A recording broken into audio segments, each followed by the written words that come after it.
What's going on, everyone? It's Gendo here, and welcome back to the Higher Tempo Press YouTube page, where on today's Legends Experiment, we're going to take a look and see how Andrei Pirlo gets on as both Juventus and Milan manager. Now, much like his fellow countrymate Francesco Totti, Pirlo supersedes any sort of club legendary status, more of a nationwide and internationally recognized superstar, and he's basically done it all within the game of football. He's won 2 Champions Leagues while at Milan, he's won 7 Serie A titles between Milan and Juventus, and he's also got a World Cup title to his name back in 2006. Now, outside of that, he is about to retire soon, and I don't think that he wants to get into any sort of coaching or managerial roles, so that's going to make this all the more interesting, as he's going to be taking on one season while at both Milan and Juventus, both clubs that regard him highly as a club legend. Can he lead those teams to glory? So to set up this experiment, we zoomed ahead to the start of the 2017-18 season and forced Andrei Pirlo to retire from his contract at New York City FC, essentially making him a staff member. Outside of that, taking a look at some of his staff attributes, they're not really the best. 8 attacking, 9 defense, 5 in man management, which for his manager is not all that great. 13 technical is decent, and if we're going to be working with youngsters here at either Milan or Juventus, a 17 there is fine as well. 14 determination, 15 discipline, 10 motivating. That's not all that good, especially with an 8 tactical knowledge. He's going to have to rely on his assistants and his coaches, much like that Totti did during his seasons at Roma. Outside of that, taking a look at some of his styles, he likes to play 4-2-3-1 DM wide, which is essentially the same style that Inter and Juventus used while he was playing, and I think NYCFC is currently using in their system. Plays a mixed style, not really attack or defense minded. He's a technical coach, balanced playing mentality, zonal marking, okay, and then some of his other formations aren't too out of the ordinary. 4-1-2-3, basically a V formation, 5-3-2, which is currently what Juventus use, and then a 4-3-3 narrow. And now that the background has been all set up, here's a shot of how Pirlo looks as both Milan and Juventus manager. All that black and red looks sexy. That black and white looks pretty good too. But a sexy manager just doesn't make the team fully. It's all about how he works with the team, utilizes the strengths, and how he gets on in competition. So let's take a look and see how he gets on with Milan first.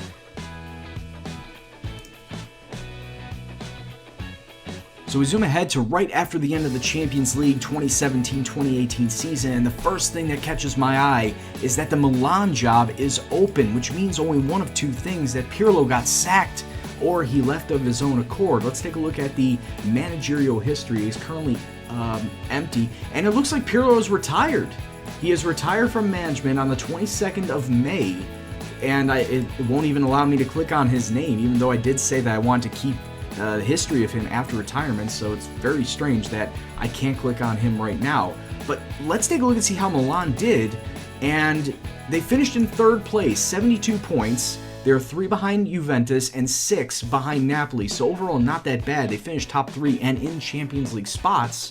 But that's really strange that Pirlo would just up and leave from a team that got into Champions League for next season. Let's take a look at the schedule and see how they did in all competitions. They were in the Super Cup final after last season. They lost to Juventus by the score of 2-1. Let's take a look at some of the other competitions outside of that. Let's take a look and see how well they fared in the league individually. Just like taking a look at some of the matches and whatnot. Didn't get off to a great start, losing to Inter, but then went on a nice little unbeaten stretch of about 9 matches right there. Hit a little bit of a rough patch in between, and then it was spotty for the majority of the rest of the season before finishing up with, 8 wins? 8 wins out of their last 11. So Milan doing fairly well in the league, but not enough to get themselves any sort of competition. Let's take a look at how they did in the Italian Cup, the Coppa Italia, and they got knocked down in the semifinals to Napoli, 3-2 on aggregate. They won the first leg away from home, but then lost back at the San Siro. That's just absolutely debilitating. They got through their rivals in Inter in the quarterfinals, 1-0, and then taking a look at how they fared in Europe, it's wow, they actually got knocked out of their Champions League group. They had a group of Manchester United, Victoria Pilsen, and Dortmund, and it didn't look like they did all that great. 3 wins, a draw, and 2 losses see them knocked out of the Champions League group, then moved on to the Europa League, where they took on Zenit St. Petersburg in the first round, advancing out of that. Shakhtar in the second round, just barely advancing 3-2 on aggregates, and then up against Mönchengladbach in the quarterfinals, losing by the score of 5-1 on aggregates. So, yeah, that's not a good run of form at all in European competitions. Getting knocked out of that Champions League group is a little tough. That does seem like a group of death, having both Manchester United and Dortmund in it, but you figure that Milan could have done a lot better in the Europa League. So outside of that, let's take a look at how he fared on the transfer market, who he brought in. And right out of the bat, first things first, Domenico Berardi has been brought in from Sassuolo, 24 million euros. That's amazing, especially the type of striker that he definitely develops into. So bringing him in is a big plus. Rafik Zeknini, I've never heard of you, but he is from Odd, which is a Norwegian club, I want to say. 20-year-old, actually brought in for 850,000 euro. Alfred Ndiaye bringing in from Villarreal, Jacopo Sala, Zakari Bakali from Valencia. That's an interesting pickup. They loaned him in from Valencia. Jonathan Biabiani from Leicester, Lorenzo Granelli, and Simeone Peras were all the players that were brought in by Milan. Now let's take a look at the outs. Keisuke Honda is no longer at the club. A lot of players out on free, and Keisuke Honda really highlights that. Stefan Simic being sold for money. Gianluca Lampadula, I've never heard of you, but you were sold out to Watford for 2.8. Lionel Vagnoli from Bologna. A lot of these Italian names are going to screw me up. I'm sorry in advance. Christian Zapata also being sold for money, and Gianmarco Zagoni for 240,000 euro. Not somebody that I honestly know. He is also a striker, but it looks like when they brought in Domenico Berardi, they were all set at the striker position, but he didn't do a lot. Honestly, Domenico Berardi not getting a lot in terms of goals scored, only 5 in his 22 appearances, so that's something that really needs to be addressed going forward, and some might say that Pirlo thought that he was going to be the answer at striker, and it clearly wasn't. So at the end of the day, third place, trophyless in all competitions, as well as a retiring by Pirlo. Not a good start for him. Let's see how he does at Juventus.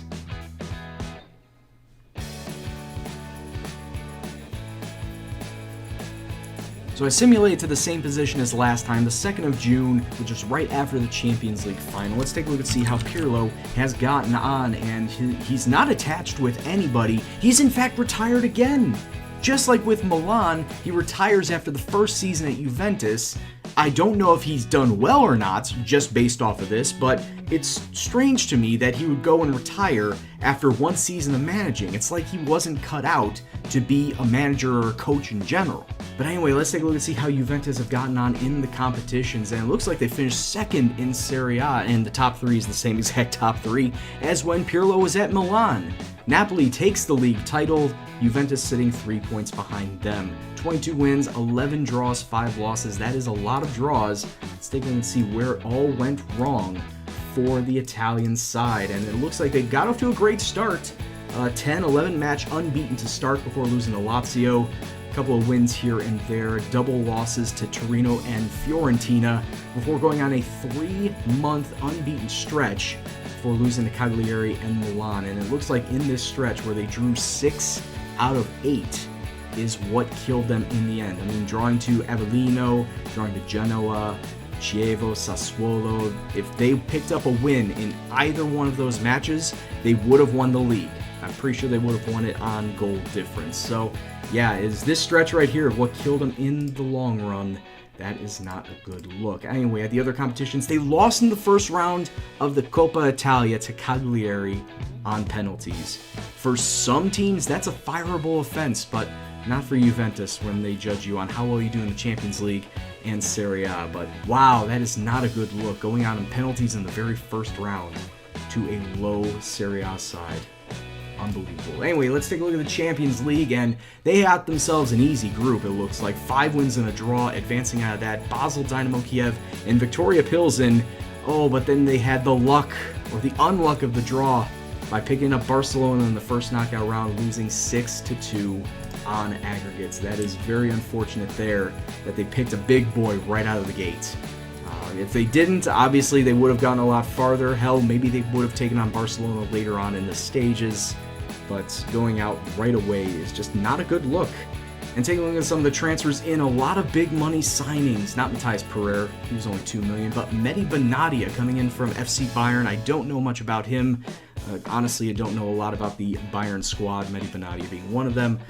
He looks like a fairly decent player, a fairly decent defender. 18 market, 18 tackling, yeah, that's kind of good.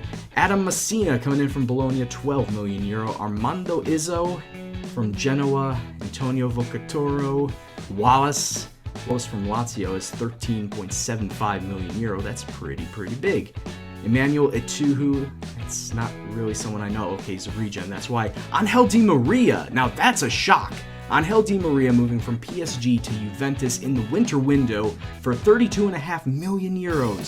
Could eventually be 36.5, but Angel Di Maria, that is a very big signing, very shock signing. And then Eduardo Goldeniga coming in from Palermo for €14 million. But yeah, the big name signing out of that, Angel Di Maria. Anyway, the outs. They got rid of Kingsley Coman. They sold Kingsley Coman out to Bayern for €21 million. They're going to miss him in the middle of the park, I'm sure. Unless that's what they did when they were bringing these guys up. Outside of that, any other big name signings being sold off? Simone Zaza has been sold out to PSG for €7 million. And Daniele Ruggiani out to Chelsea for €28.5 million. Okay, further down, Armando Izzo.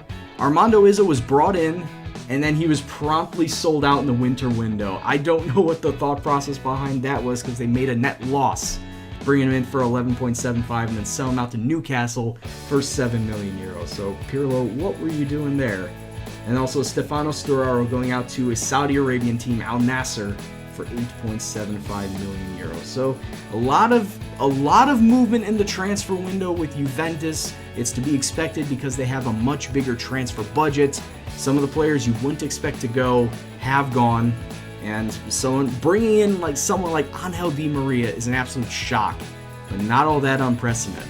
But as I just said a little bit ago, another season trophy list, this time with Juventus, and then retiring once again right afterwards, that's not a good look.